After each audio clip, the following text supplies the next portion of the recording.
This week's quick tip is about flash exposure compensation. I'm going to demonstrate this on the back of a Canon SL1, but it doesn't matter if it's a Canon or a Nikon. You can change the output of the built-in flash on either of those cameras. Now, particularly you Canon folks, and I'm including myself in one of them, you know that I'm not so happy with the output or the exposure when the flash is used on T4i, T5i. It's just a little bit overexposed. But let me show you something that can help that out, and that is to adjust the output of your flash. Flash exposure compensation it's called.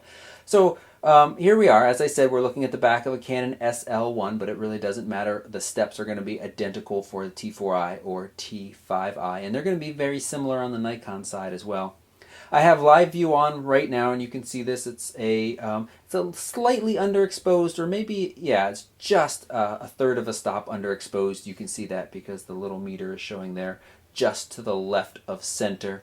I'm in manual mode, 1/40th of a second, f4, ISO 800, and I'm going to take a picture.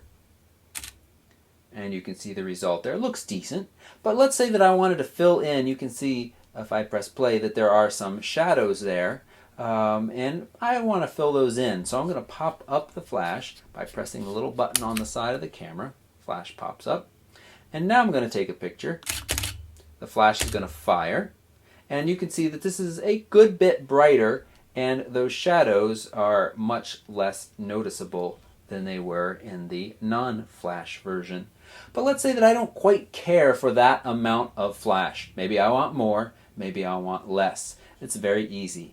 I'm going to turn live view off, and I'm going to press the Q button on the back, and you can see that it's already highlighted. Right under the ISO is the flash exposure compensation. It's the little flash symbol, plus or minus, and a 0 there, because right now it's set on 0.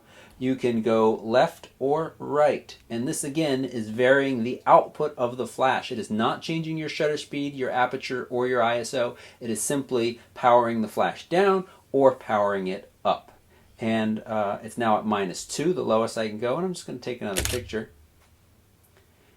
And now we can see that we have a much subtler picture. It still has a little bit more light than the non-flashed, because the flash did fire, but not a ton. Now, let's take a look at what this looks like with a human. Me is the subject. Here I am with the flash set on its lowest power.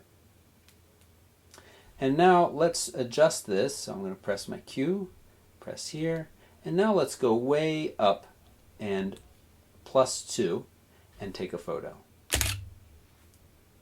One thing to note, you can see that is the shadows are gone now, and that is a much brighter image than when the flash wasn't. Now you may want to use that outside. Be warned though that that flash, it's going to take more energy. It's going to shorten your battery life if you are constantly firing it at that higher power. And the recycle rate, the time in between flashes, is going to be just a little bit longer. It's pretty unlikely that you're going to be firing it frequently at that high a power, but that is something to be aware of. Let's look at a picture of me again with the flash on full power.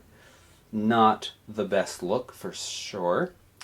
Now let's, as I said, I'm not particularly happy with how the Canon does with flash exposure, but by dialing it down just a little bit, maybe 1/3 or 2/3 of a stop under center, and then taking a picture, I think it does a much better job. And again, let's look at me with the flash fired at just 1/3 of a stop under exposure. And you can see that that looks better than the centered version even. So if you have been using your Canon and the flash has been popping up and you feel like the pictures are not the exposure you want, know by shooting in P, TV, AV, or M mode, you have control over the amount of power that that flash is putting out.